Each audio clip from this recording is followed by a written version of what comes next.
Well, greetings from Forum 2100.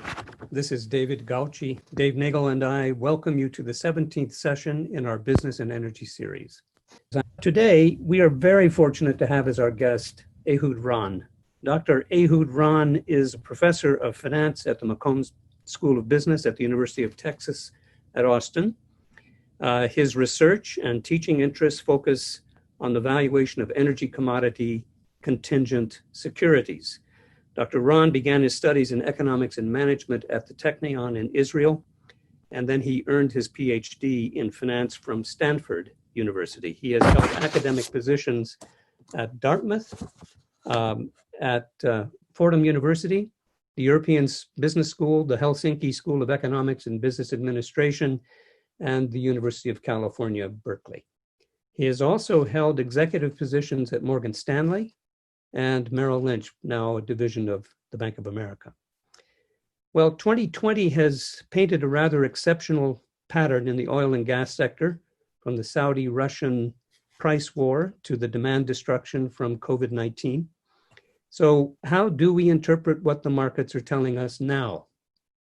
Ehud Ronn will help us find an answer to that question and much, much more as he shares his expertise in matters of pricing, options, risk, and volatility. But before we get started, just a few rules of the road.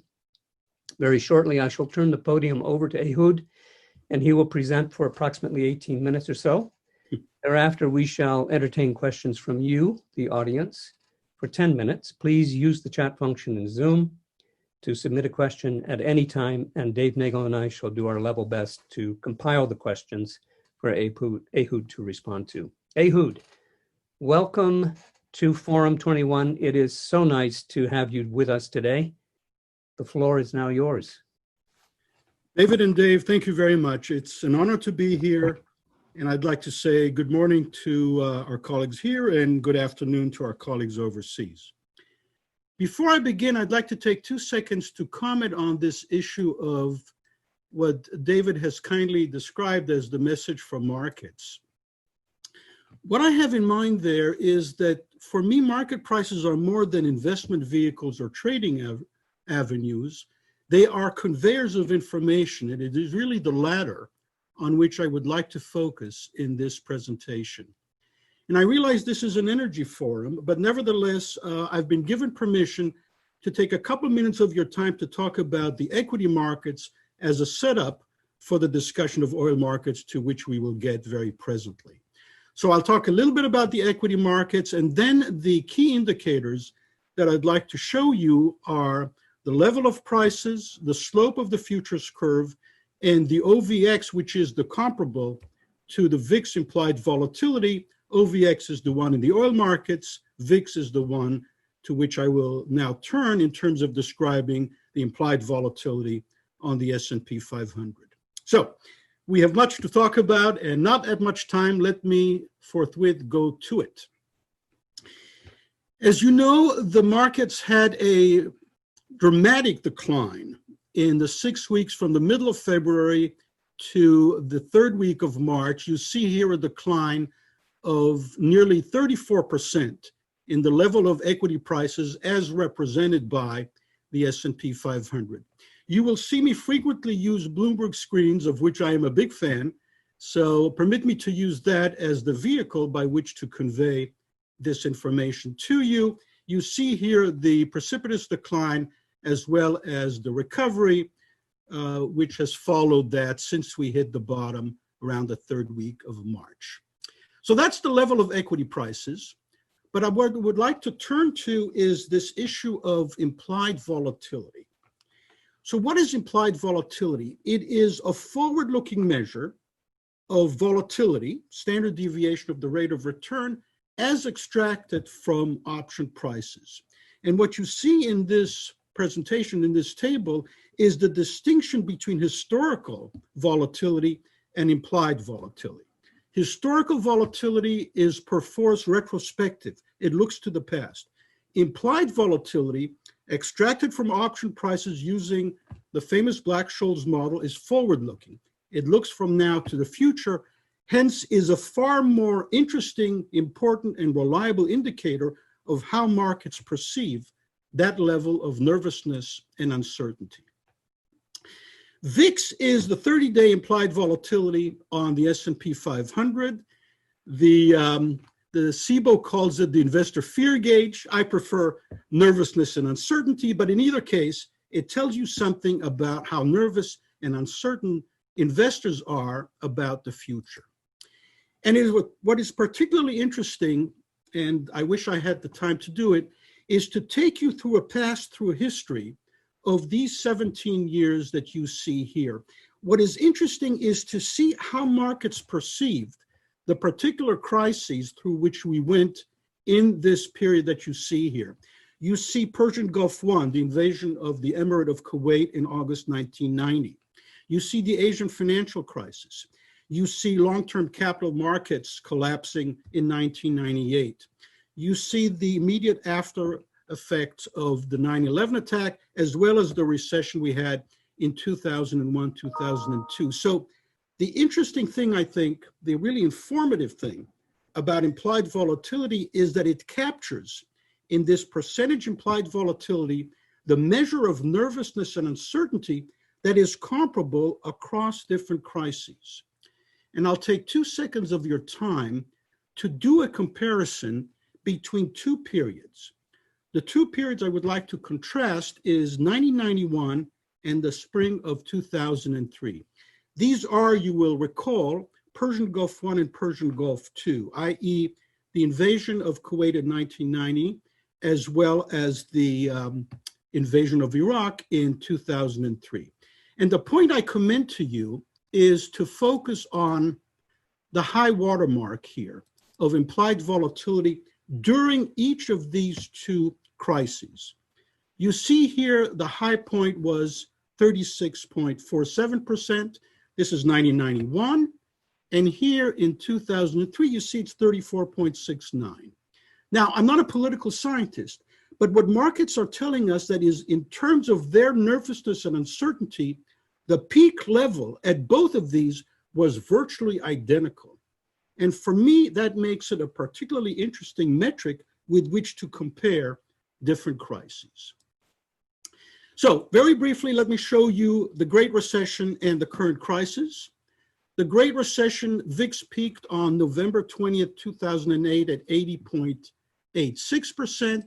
And in the current crisis, it exceeded that at 82.69. So this was even greater nervousness and uncertainty than during the Great Recession.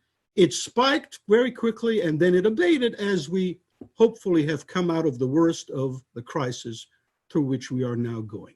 So use that, if you will, as a background to what I'm going to be presenting in terms of turning now to the oil markets. And as I said at the outset, in terms of the oil markets, I'd like to focus on the level of prices, the slope of the futures curve, which I will describe to you, and OVX, which is the comparable index to VIX in the oil market. So these are the indicators which I wish to present to you in terms of presenting how the current crisis was perceived by market participants. Let me talk briefly about this event that has gotten a lot of publicity regarding the collapse of oil prices into negative territory in April. There was much excitement about this, and it is true, it was the only time that has ever happened since futures trading began in 1983. What I would like to show you here in the two graphs in the upper panel, the two graphs here report the two major oil futures contracts trading in the world. The orange line is the Brent in the North Sea. The white line is WTI, deliverable in Cushing, Oklahoma.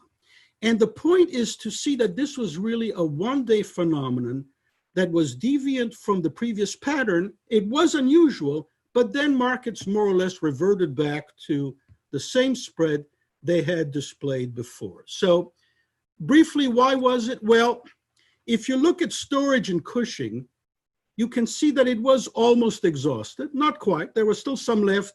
Maybe that was dedicated and devoted. So there was just very little storage left into which to inject whatever oil was gleaned from the futures contract, which was one day before its maturity date. One day. So if you hold on to it that long and don't sell out, don't be surprised if you're occasionally pressured into selling it at lower prices. So much excitement, but I think that this is something that we can perhaps take note of and then move on to other issues. What I've done here is I've removed that April date so that you can see what happened to oil prices. And essentially, the result is that oil prices went from about $60 to about $40, which was where they are now. It is a third decline, so it's not at all not meaningful. It is meaningful. It is a substantial decline, and this is sort of where we are right now in terms of $40 prices for oil. What you see here is the period in which we went to very, very low levels before recovering and possibly stabilizing where we are right now, which is $40. And David, you may recall, alluded to the twin effects of both the demand destruction of the crisis as well as the price war between Russia and Saudi Arabia, both of which contributed to this precipitous decline in prices. Here I show you the oil futures curve. And if you haven't seen it yet, let me describe what it is that you're looking at here. You're looking at a snapshot, a cross-section snapshot at a specific point in time. This is 3 days ago, on the 27th of September. What the futures curve depicts is the prices for delivery at future dates going as far as 11 years into the future. So this is not a time series. It is a perspective we see today of prices deliverable at future points in time. The point is not just to look at what these prices are. The point is also to look at the slope. The slope is obviously positive, going from about $40, which was where the spot price is today, to in excess of $52 if you're looking 11 years down the road. So this is something that gives us a lot of information, and the information that it provides us can be gleaned by looking at past such curves at different points in time. And what I show you here on the left are the oil futures curves during the Great Recession. This is the peak of all-time high on the 3rd of July, 2008, when it peaked at $145. This is 7 months later at the end of December when prices had fallen by more than $100. They had never fallen by more than $100 because they'd never traded above $100 before. But the key takeaway is this. The key takeaway is that the curve has gone from a negative slope, what we call backwardation, to a positive slope, for which the technical term is contango. The key takeaway here is this.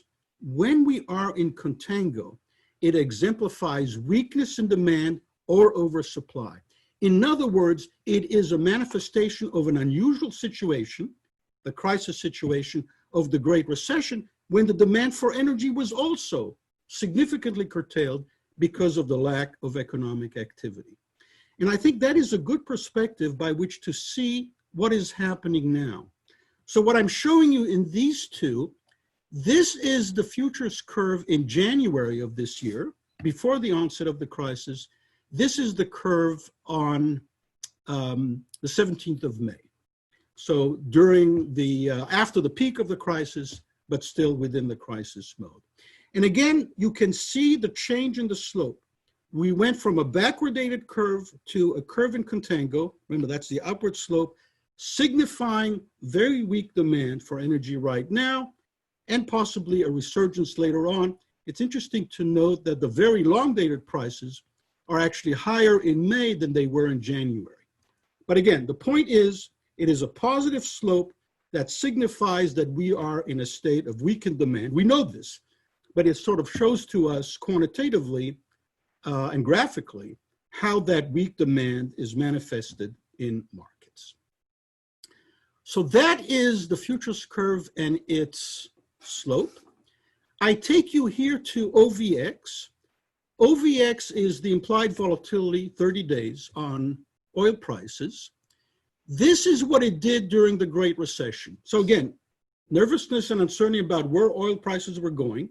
They had crashed by $100. The implied volatility here, excuse me, is 100%, 100.42%.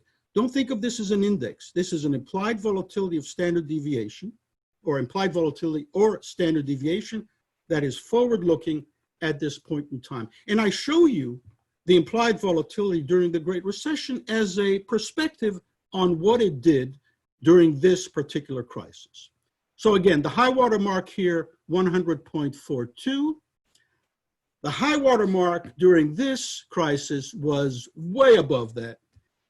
In April, when prices went negative, markets were really concerned, were really nervous and uncertainty.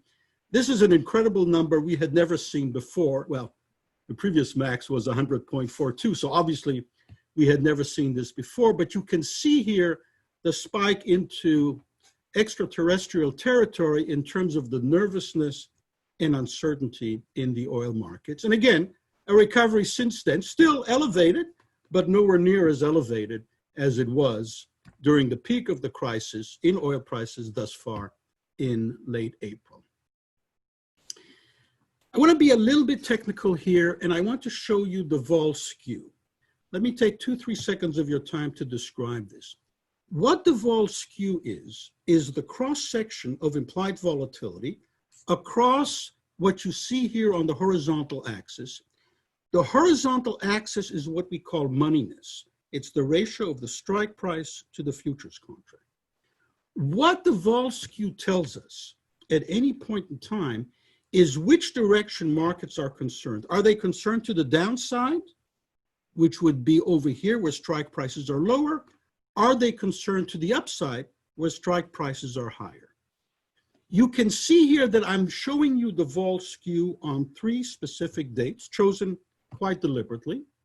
The first date is the 3rd of January. This is the red line. The second date is the 21st of April. That's this line over here. And then the third date is after that, in mid-May, after we had receded from that peak crisis. The point that I want to emphasize to you is that what markets are telling us, as I said a moment ago, is which direction they are concerned, crash or spike. The point here is they are clearly concerned about a crash because prices are low, they turn negative. Markets were very uncertain as to what would happen next. But the other interesting thing I would like to point out to you is what happened on the 3rd of January. And you might want to think in your minds what it was that was going on the 3rd of January. It is somewhat eclipsed by the dramatic scale that the Bloomberg slide uses here. But if you look at it carefully, it might alert you to the event that I'm thinking of.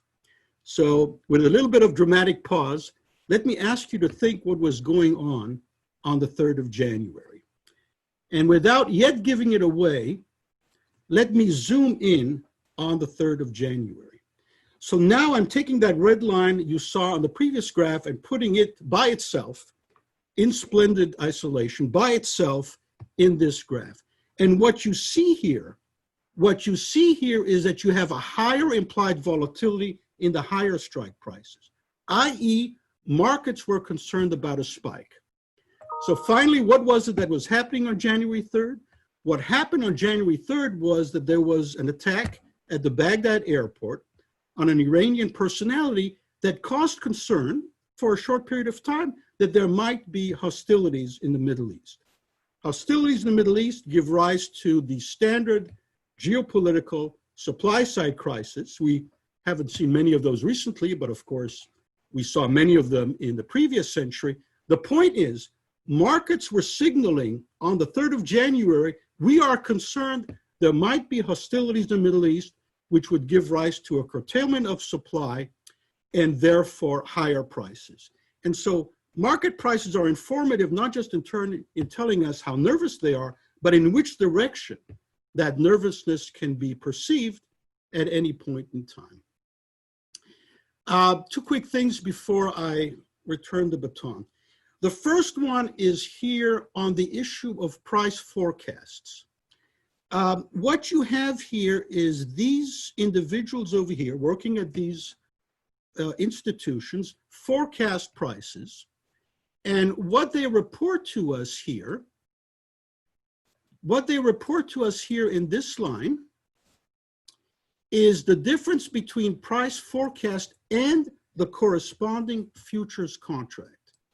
So in a sense, this is evidence of whether they are bullish or bearish relative to the futures prices that they're looking at.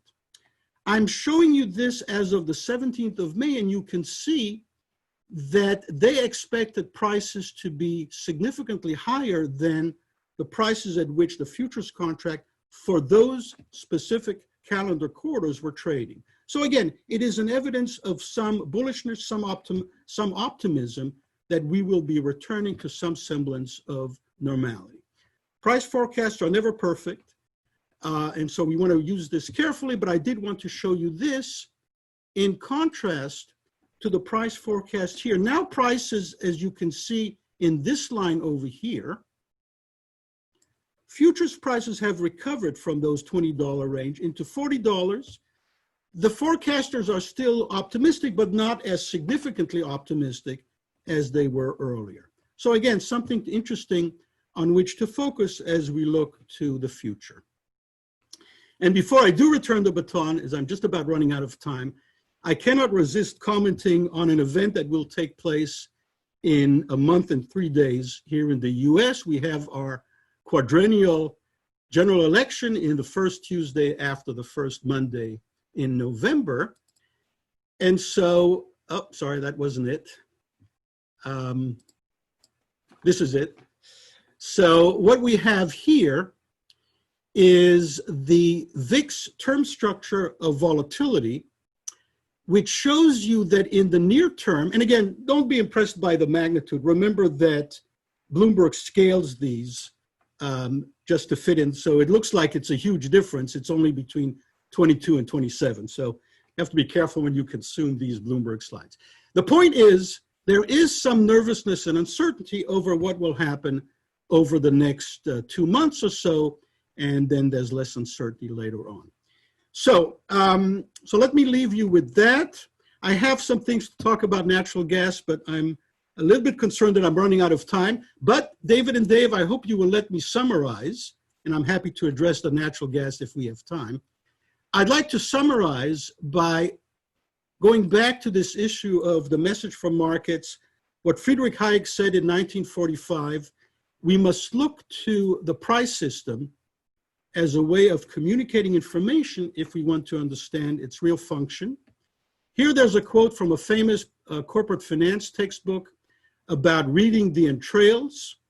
So this is a reference to ancient Rome and understanding what it is that they were trying to get from the intestines of dead animals. But the point is, the challenge is that for us is to understand what it is that security prices are telling us about the future.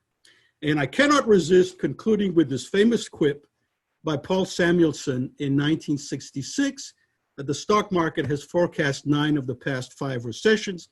So let me say this as I conclude: even those of us who believe in efficient markets don't imply that markets are omniscient or prescient. They do the best they can with the information they have available. And with that, gentlemen, I return it to you. Well, Ehud, thanks very much. We have a few questions for you, Certainly. and I'll encourage members of the audience to share questions with us if they do through the chat function. First of all, other than declining option prices and declining volatility, is there anything else you look at for signs of returning investor confidence? So I guess I would mention 2 things, David. One is the issue of the price forecast, how they are relative to the futures prices. Is there an element of bullishness there? But for a long-dated one, let me commend to you the issue of the slope of the curve. It's going to take us a while to get back to a negative slope. But when we do get to that negative slope, at whatever price level that happens to be at, that for me will be a sign of normalcy. So let me leave you with those 2 indicators as things to look for in the oil markets in terms of a resumption of normality. Okay. Okay. Secondly, the 10-year futures prices for oil and natural gas seem to indicate a long, very slow slog before prices reach year-end 2019 levels. How does this square with the view that underinvestment in oil and gas, which would mean less supply, and low prices driving increased consumption, that is on the demand side, will inevitably lead to faster recovery in oil and gas prices? So I guess I would answer that in two parts, David. One is, remember, markets are trying to do the best they can at aggregating information. This is what they're giving us in terms of the futures prices we could lock in today. If some of us are more bullish than others, then we should go long and we should buy those prices. That said, I don't want to leave people with the impression that futures prices are necessarily what we call unbiased predictors of the future. And what I mean by that is that you can have forecast prices that are above futures prices. What we like to say about these differences between price forecasts and the futures prices is they represent the risk premium. So I guess I leave you the answer in two parts. One is futures prices do the best they can at aggregating information, but there is this risk premium above and beyond that that can represent the difference between forecast prices and futures prices. So you have one question here from Claire McColway. Given the current uncertainty with the global COVID-19 pandemic, what specific factors have led to the rise in predictions from the 20s to the 40s in terms of prices? The forecast prices, a reference Yeah. here. The way I interpret this is that this is sort of a return to normalcy that will cause prices to be above that. If I could piggyback on this, and I don't know if you'll permit me to do this, Dave, but what I wanted to show on the natural gas prices is actually something that dates back to earlier in the year. The sawtooth pattern is just seasonality. Don't be impressed by that. What I'd like you to see here is in the natural gas futures curve is steeply upward sloping, and the peak in winter is greater than the winter peaks over here. There are various explanations, but the one that I think addresses the question is, the thought is there would be some resumption of manufacturing activity that would cause a greater drawdown of natural gas. And so I think markets are trying to understand when this vaccine will be in effect, what effect it will have on manufacturing, demand for oil and gas, and what you see essentially is a summary statistic of how they're evaluating these issues. So I hope that was responsive to the question. Thank you, Ehud. Here's another one. Are the signals from other commodity markets around the world broadly in step with what we are seeing in the United States? And if not, who stands out? Yes. With your permission, I would like to share this slide here. So what I've done here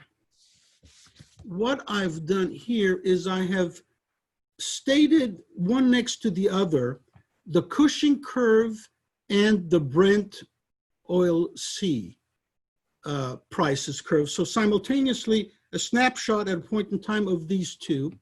You see that the difference between them widens out over the future, but is broadly consistent. So, I mean, it's like $4 or $5 difference. So I think the short answer to your question is oil markets are broadly in agreement globally. The larger differences may be due to the fact that we will once again see a resurgence of productivity in the continental US that will cause prices at Cushing to sell at a discount to prices at Brent.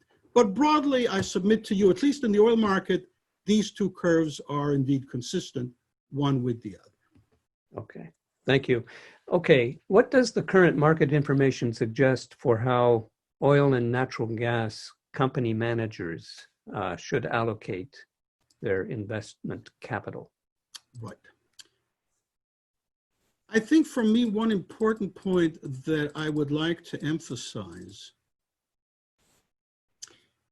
is the issue of how to value oil projects. And a key input, as you can see here, is the futures curve that we observe. So we may not like the futures curve. We may think they've got it wrong. We may rail against the price system if we believe that apples should be as valuable as oranges. But the point is that the futures curve tells us where we can lock in prices. So when these managers come to evaluating these projects, they should use this in conjunction with the quantities to assess the value of the revenues. They then have to come up with costs, and that's not easy. But at least in terms of revenues, I would focus on this issue of where prices are now in terms of what the value of that asset is and whether or not we should do a go, no-go decision on a particular project of exploration and production. So, Ehud, we have one comment broadly to everyone from David Edick. The market was also anticipating increased associated gas output in shale fields. So given the oil futures curve, it seems headwinds for U.S. shale will remain intense and the U.S. output will fall. I agree that the curve is a challenge to many in the Permian Basin and in the Bakken.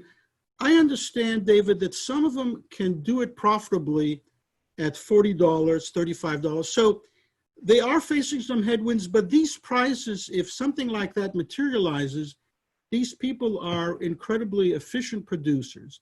That said, I think we should all recognize that in terms of reaping cash rewards, although we've generated a lot of oil from the Permian Basin in Texas and from the Bakken in North Dakota, we regrettably have not generated as much cash. So I think it's fair to say investors have been disappointed, but I come back to this issue that you see here.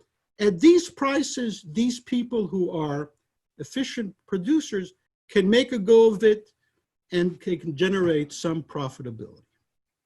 Ehud, one last thing, and then we'll have to turn it over. But any parting thoughts about the broader issues or broader lessons for businesses in general regarding paying heed to market signals as this pandemic continues? We don't know when it's going to end. So I guess the thing that I like to use, I'm going to go back to equities here, David, and talk about VIX as a determinant for the discount rate. So for me, this is a very important determinant because what you can do is you can use VIX, or indeed the term structure of VIX, which I showed you here, to quantify for you, that's the important thing, to quantify for you the discount rate which you should use for future-looking projects. And I think that is a very important input for people making decisions on investments in all areas of the economy. Okay. Ehud, thank you so much. This is very informative. And I just want to make sure everyone knows that this has been recorded and will be posted on the Forum 2100 website. I shall be sending out a notice to everyone when it's available. Also, Ehud's contact information, his slides, and even some other materials will be there for your review. If you want to get in touch with him, by all means do so, if you want to continue a conversation. So thank you very much today for your presentation and your discussion, Ehud. We very much appreciate it. Thank you so much for joining us today. Bye for now.